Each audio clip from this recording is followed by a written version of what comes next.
오늘 주신 하나님의 말씀은 창세기 27장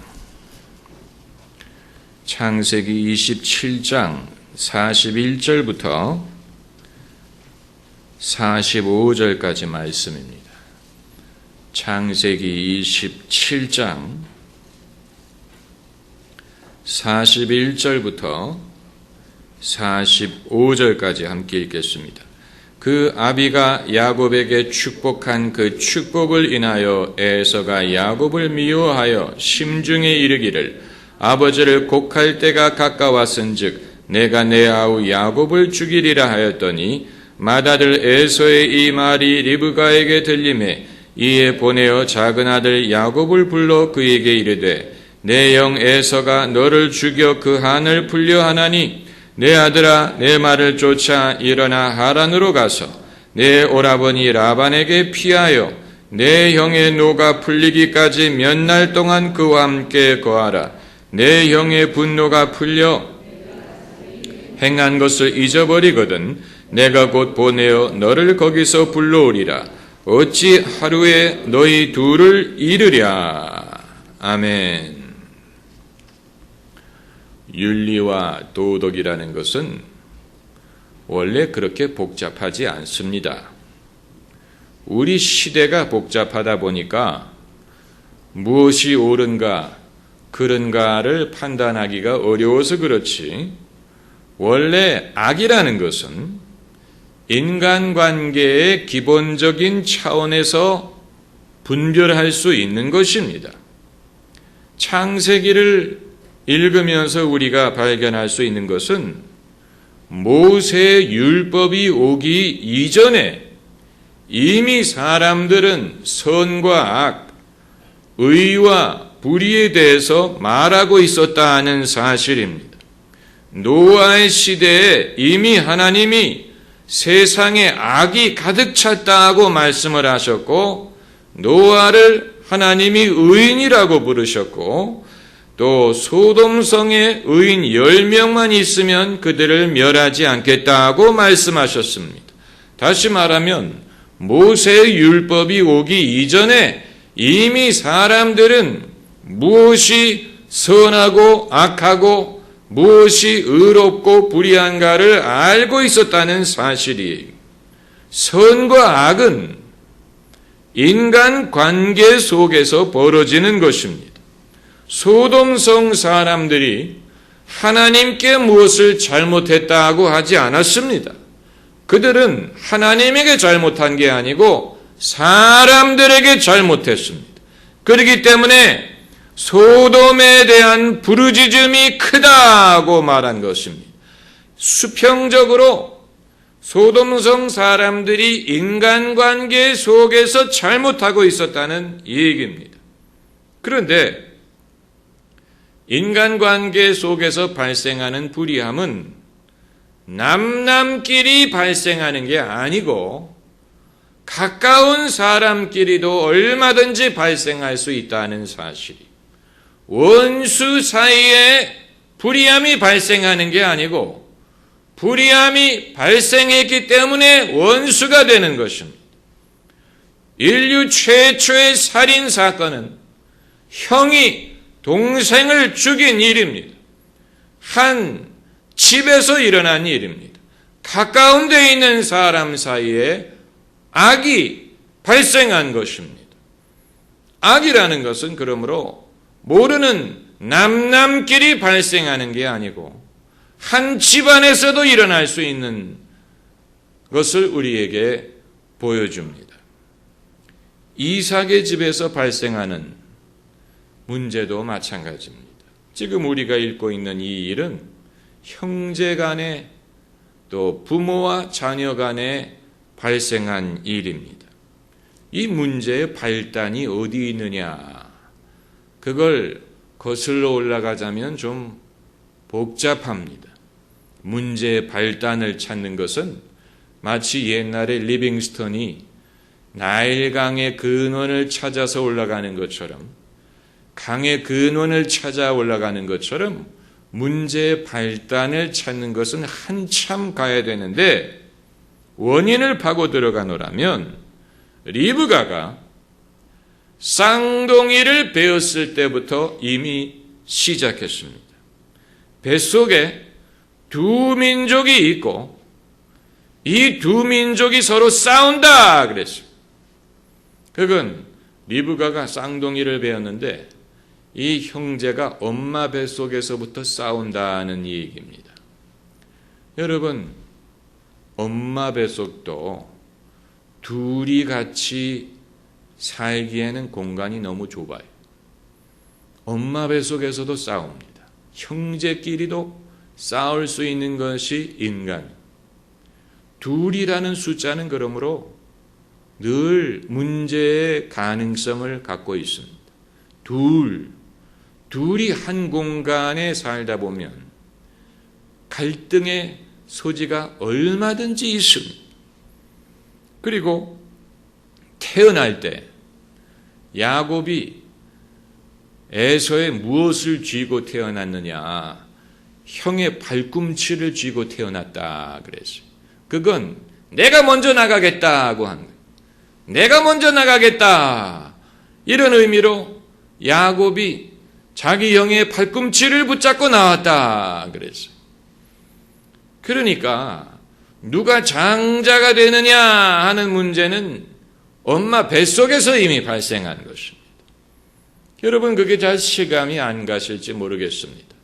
그러나 성경이 말하는 것은 좁은 공간에서의 갈등의 근원이 좁은 공간에서부터 엄마의 뱃속에서부터 시작했다는 것을 보여주고 있습니다.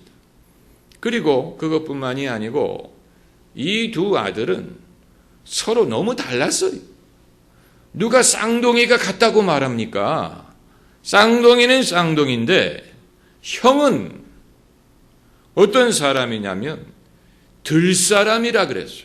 들사람, 아웃도어맨, 밖에서 시간 보내기를 좋아하는 사람, 뛰고 사냥하고 이런 터프한 그런 남자였어요. 반대로 야곱은 장막에 거하는 사람이다고 했어요. 한 사람은 아웃도어맨이고 한 사람은 인도맨이었어요. 그리고 서로의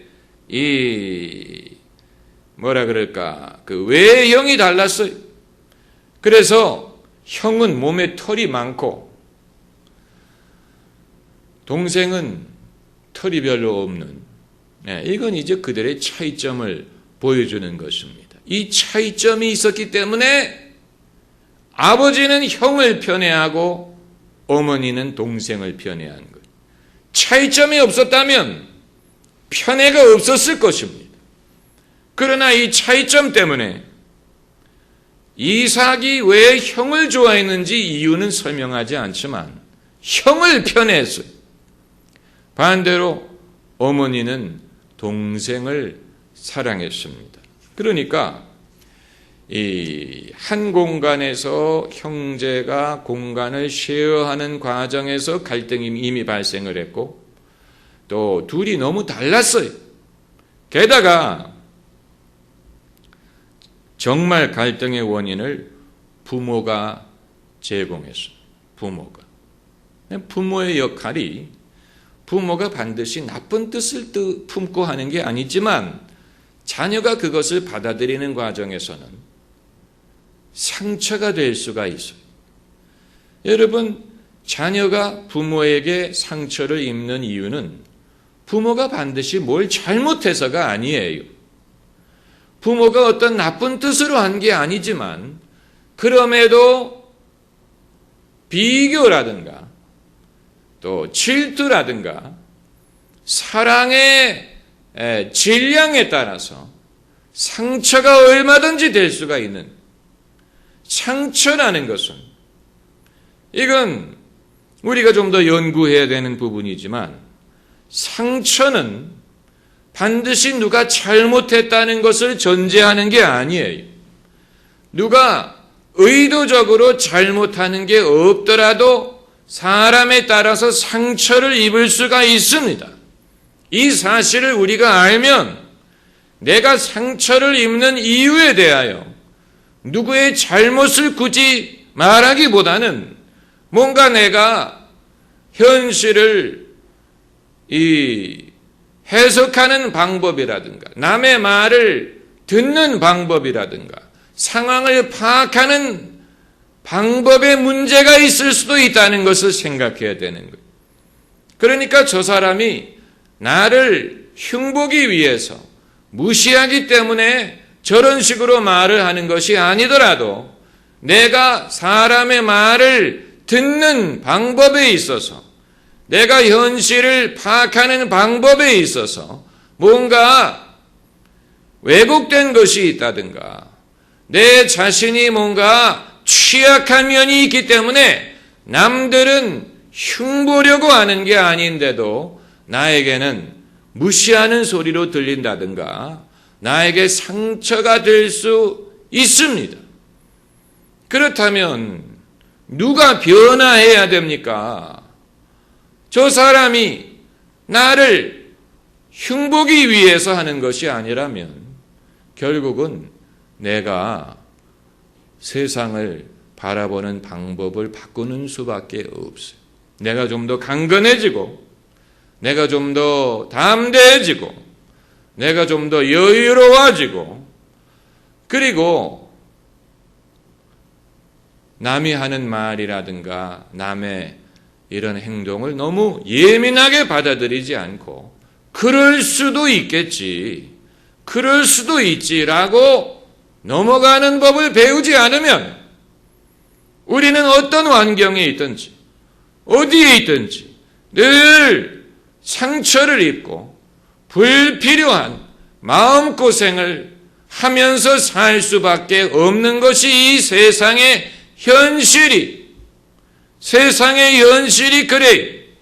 사람들이 바뀔 거라고 전제하지 말고 사람들이 바뀌지 않는다면 내가 바꾸는 수밖에는 없습니다. 적어도 내가 이 세상에서 더 평안하게 더 잘 적응하며 살기 위해서는 할 수 없는 일입니다.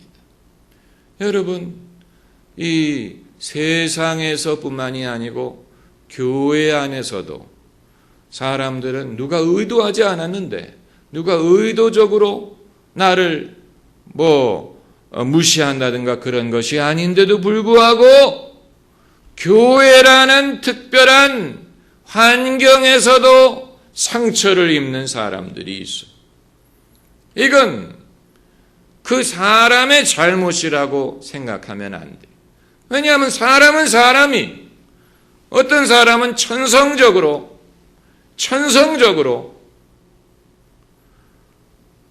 그런 사람들이 있어요.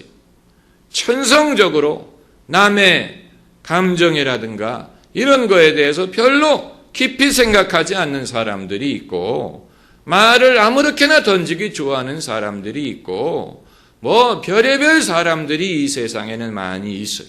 그것이 반드시 그들이 나쁜 사람이고 남을 무시하는 사람이고 그게 아닐지라도 그들의 성격에 따라서 그들의 어떤 문화에 따라서 그것이 나와 안 맞는 것뿐이지 반드시 그게 그들이 나쁘고 그들이 나를 흉보고 그렇게 해석할 수 없다는 얘기입니다. 여러분, 이건 지극히 상식적인 것이지만 사실 이것이 어려워서 교회 생활이든 직장 생활이든 심지어 가정 생활에서 쉽게 상처를 받는 경우가 많이 있다는 사실. 여러분, 가족이 그렇게 사랑하는 그런 가정의 환경에서도 상처를 받는다면 세상에서는 오죽하겠습니까? 그렇지 않습니까? 세상에서는 오죽하겠습니까?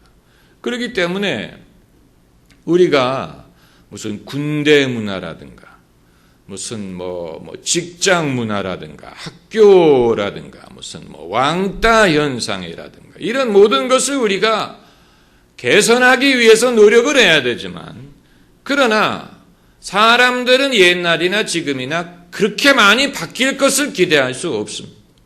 사람들은 늘 똑같아요.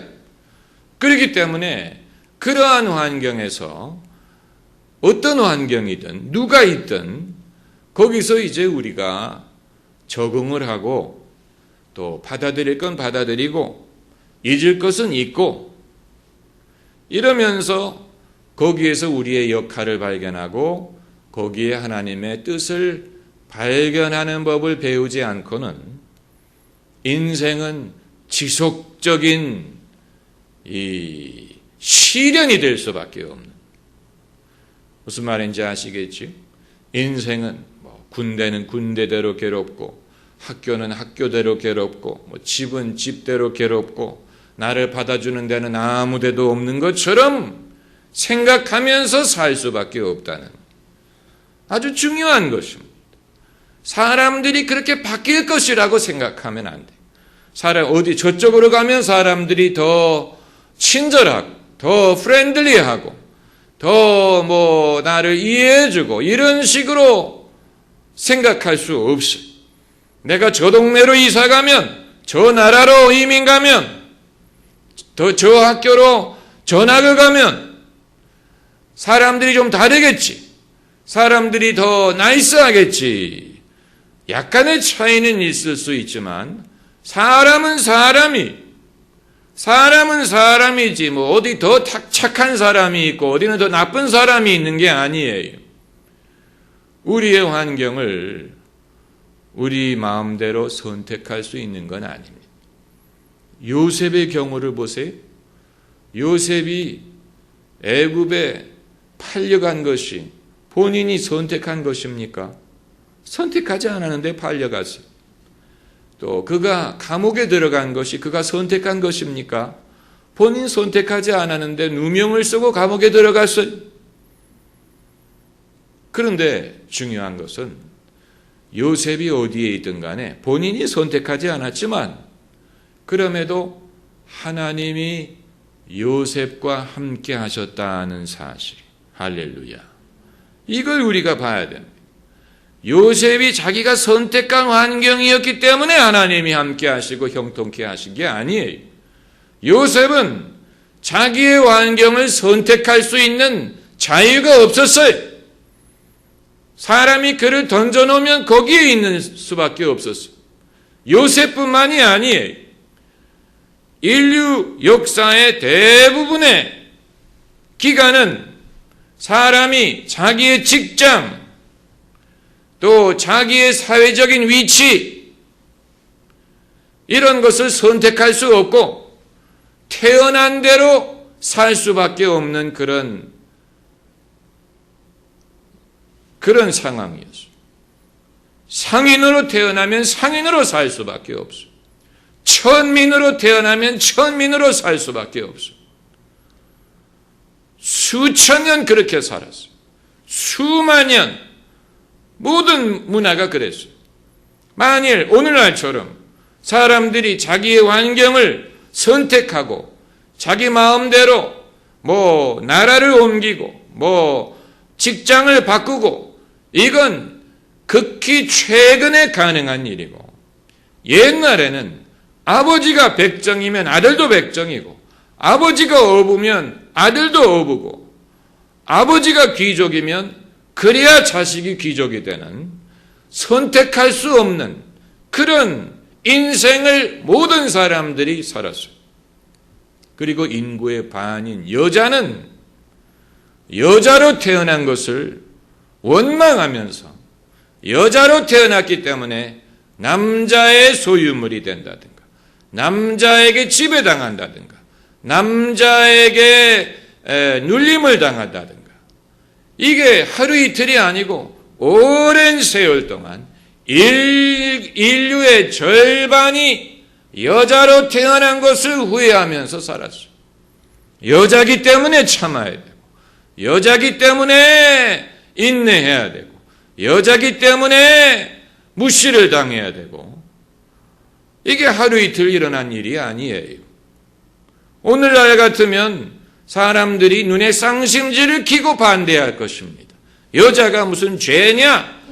딸 가진 게 무슨 죄냐? 왜 여자를 이렇게 하느냐? 오늘날 같으면 눈에 쌍심지를 들고 키고 대들 것입니다마는 수만 년 동안 여성들은 여기에 대해서 아무런 항의를 할 수 없었어요. 그렇게 살았어요. 그렇기 때문에 하나님이 우리와 함께 하신다라는 진리와 하나님이 우리를 인도하신다라는 것과 이런 모든 신앙적인 고백은 사람이 자기의 환경을 선택할 수 없는 상황에서 사람들이 경험하고 고백한 것입니다. 그렇기 때문에 오히려 그것이 더 놀라웠던 것이죠. 오늘날 같으면 사람들이 너무 자기의 환경을 바꾸기 때문에 오히려 하나님의 인도를 경험하기가 어려워요. 어느 게 하나님의 인도인지 몰라요. 예. 하나님의 인도를 경험하기에는 너무 서둘러서 옮기는 거. 이거 해봤다가 잘 안 되니까 옮겨가고, 저기 가봤다가 마음에 안 드니까 또 옮겨오고, 사람들이 너무 빨리 옮겨 다니기 때문에 하나님의 인도를 경험할 시간이 없는 거예요. 그걸 우리가 고려해 봐야 됩니다. 사람이 정말로 하나님의 인도를 믿고 바란다면 한 환경에서 느긋하게 적어도 몇 년은 참고 기다려 봐야 됩니다. 그걸 할 줄 아는 사람은 승리할 수 있고, 그걸 못하는 사람은 하나님이 인도를 하시느냐 안 하시냐를 떠나서 자기가 참지 못하고 옮겨다녀요. 아마 할 수만 있다면 성도 바꿀 거예요. 남자가 됐다가 여자가 됐다가 다시 남자가 됐다가 그건 좀 말하기 좀 거북한 문제지만 얼마나 자기의 그 환경이 못마땅하면 안 그렇습니까? 남자로 태어났는데 여자가 되는, 얼마나 그게 마음에 안 들었으면, 극단적인 경우입니다만은 과연 그런 여건에서 하나님의 인도를 말할 수 있을까 하는, 자기의 그 태어난 것까지도 받아들일 수 없다면 하나님의 인도라는 것은 물 건너간 것이죠. 이제 와서 무슨 하나님의 인도라는 것을 말하는 것 자체가 그러기에는 내가 너무 조급하고 내가 너무 성급하고 너무 내 주장이 앞서고 하나님이 역사하실 만한 틈을 들인 적이 없어요. 하나님이 역사하실 만큼 내가 기다려본 적이 없어요. 현대인들은 아마 듣기 싫어할 것입니다. 듣기 싫어합니다. 요즘에 젊은 세대는 젊은 직장인의 90%가 이직을 생각하는 시대. 열이면 아홉이 직장을 옮기려고 한다는 거예요. 왜 그러느냐? 그러니까 인류 직장이라는 게 거의 무의미하다는 얘기인 것 같아요.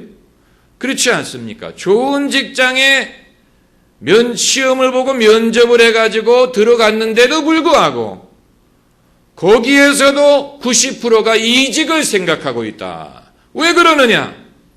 그 여러 가지 이유가 나오는데, 이제 첫째가 미래가 보이지 않는다. 미래가 왜 안 보입니까?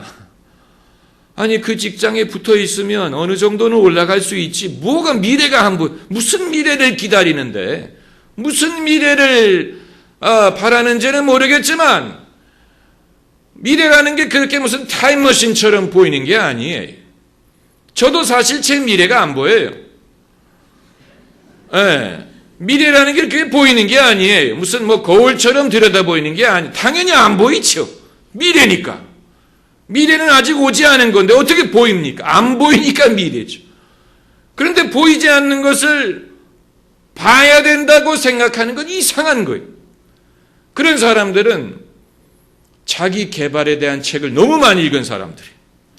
그래가지고 무슨 꿈이라느니 무슨 비전이라느니 이런 걸 너무 많이 들어가지고 그걸 이상하게 해석해가지고 꿈이 있는 사람은 뭔가가 보여야 된다고 생각하는 거예요. 꿈이라는 게 그걸 얘기하는 게 아니에요. 무슨 마틴 루터 킹 박사가 뭐가 눈에 보여가지고 내가 꿈이 있습니다 이렇게 말한 게 아니에요. 안 보이기 때문에 그 말을 한 거예요. 안 보이기 때문에 그런 자기가 바라는 그런 이상적인 사회가 안 보이기 때문에 그는 오히려 이 역설적으로 사람들 눈에 안 보이는 것을 제시함으로써 뭔가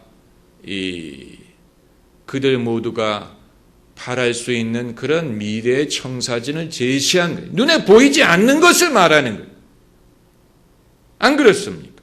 그가 말한 것처럼 흑인의 노예의 후손들과 청교도의 후손들이 이 같은 table of brotherhood 같은 상에서 동고동락하면서 그게 지금 이루어졌습니까? 아직 요원하지요.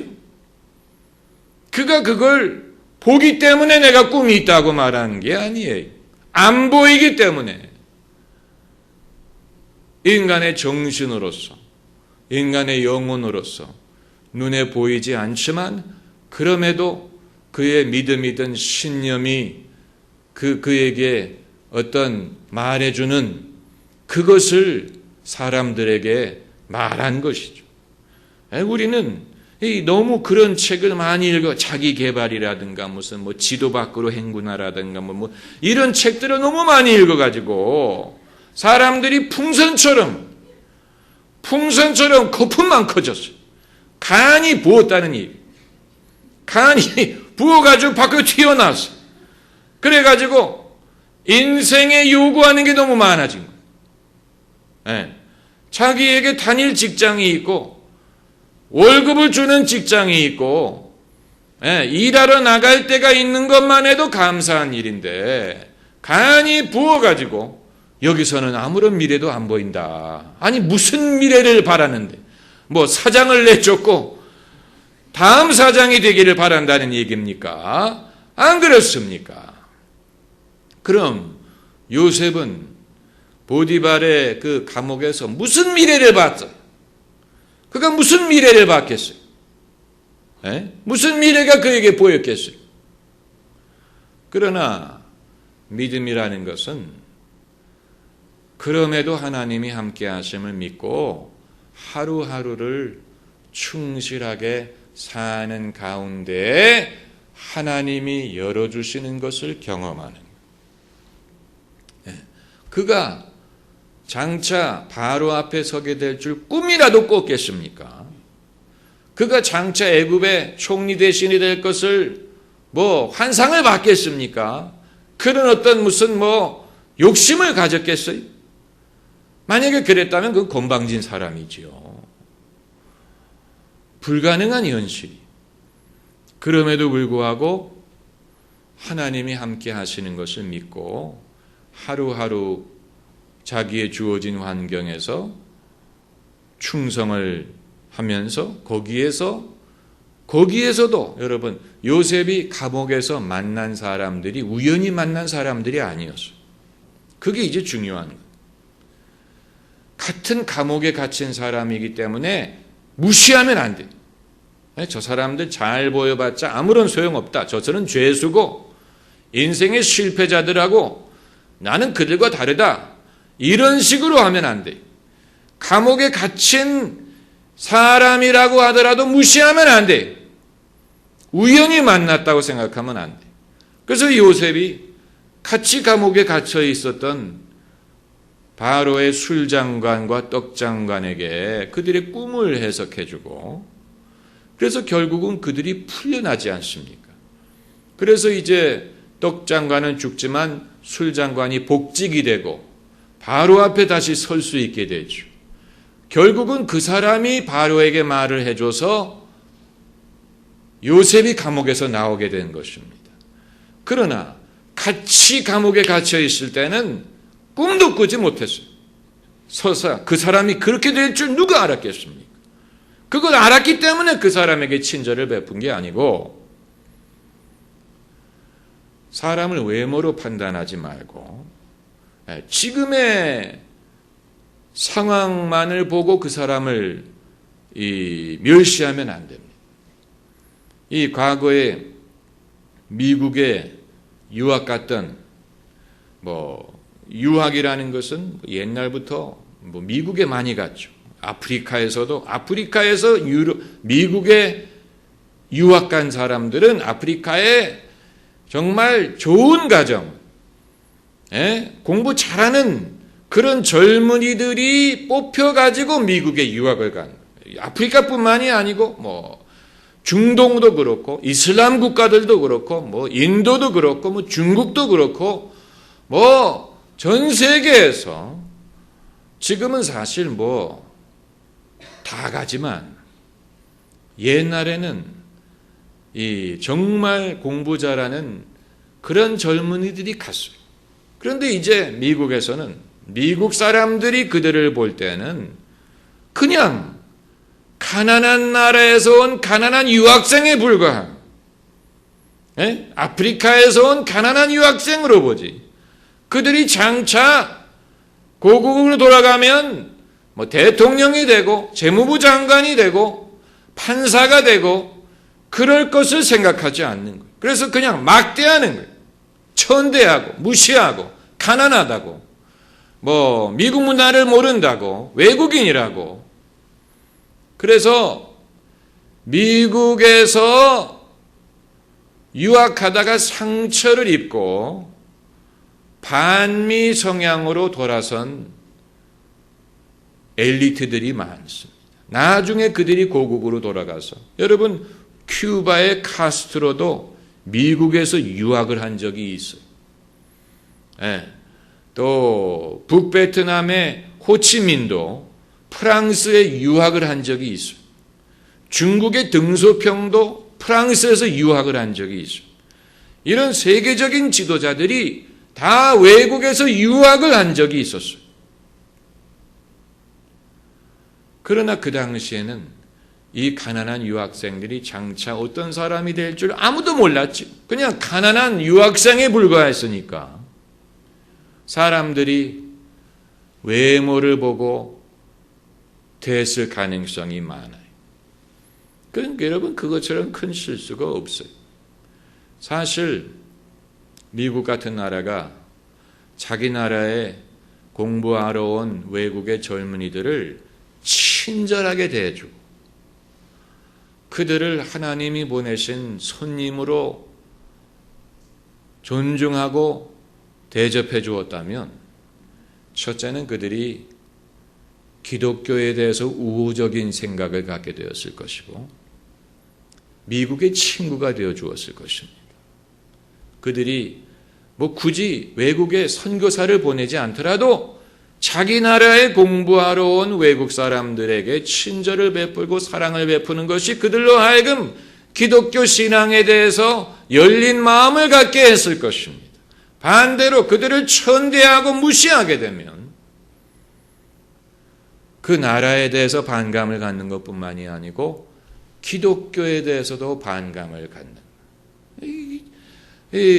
아주 단순한 진리인데 우리도 똑같은 실수를 하지 않습니까? 우리나라에 들어와 있는 외국인 노동자들, 외국인들에 대해서 저희 아이가 밥 먹으면서 하는 얘기인데 한국 사람은 외국에 가서 한국 사람 만나면 한국에서는 전혀 모르던 사람인데 한국 사람이라는 이유 때문에 반가워한다는 거. 한국에서 왔냐고. 그러면서 한국에 20년 동안 살고 있는 외국 사람에 대해서는 마주쳐서 모르는 척하는. 이게 좀 이상하죠. 한국 사람이라는 사실 때문에 막 반가워하고 그러면서 정작 우리 곁에 살고 있는 오래 살았던 외국 사람들에 대해서는 막 냉대하는 그런 성향이 모든 사람이 그렇습니다. 외모를 보고 사람을 판단하는. 여러분 이 비전이라든가 저는 그래서 비전이란 말을 별로 쓰지 않죠. 제가 설교 중에 젊은이들을 대상으로 설교를 할 때든 누구를 대상으로 설교할 때든 저는 비전이란 말을 별로 쓰지 않습니다. 그 이유는 이 시대에 가장 흔히 남용되는 용어가 돼버렸기 때문에. 비전이라는 말은 모든 사람이 있습니다. 비전 트리, 비전 처치, 비전을 가져라, 꿈을 꾸어라, 꿈을 꾸어라. 그런다고 꿈이 꾸어집니까? 여러분, 비전을 가지십시오. 그런다고 비전이 가져집니까? 그렇게 해가지고 될 게 아니라면 왜 그런 단어를 그렇게 남용하느냐는. 그래서 사람들이 간이 부어요. 나도 뭔가 보여야 될 텐데 왜 아무것도 안 보일까? 찬란한 미래를 꿈꿔야 되는데 왜 나는 안 보일까? 안 보이는 게 당연하죠. 하나님이 그런 식으로 역사하시는 분이 아니에요. 하나님이 그런 식으로 그 사람의 풍선처럼 이렇게 부풀려 놓는 분이 아닙니다. 하나님은 그렇게 하시지 않습니다. 인간이 교만해지고 게을러지고 또 이 하나님은 당신이 쓰시는 사람들에게도 그렇게 하지 않습니다. 아주 극소수의 경우에 그 사람이 정말로 낙심을 한다든가 그 사람이 정말로 어려워할 때 하나님이 격려하기 위해서 잠깐 무엇을 보여줄 수는 있지만 무슨 회의하는 식으로 무슨 빔 프로젝터 쏘는 식으로 이렇게 사람들에게 보여주는 그런 하나님이 아니에요. 보이기 때문에 의지하는 게 아니고 안 보이기 때문에 의지하는 거예요. 안 보이기 때문에, 알기 때문에 신뢰하는 게 아니고 모르기 때문에 신뢰하는. 그건 제가 몇 번을 강조해도 부족합니다. 찬송가 가서 그대로예요. 또 주님 만날 그것도 난 알 수 없도다. 왜 나를 사랑해 내 마음을 감동해 주 예수 믿게 하는지 난 알 수 없도다. 없는 것 천지예요.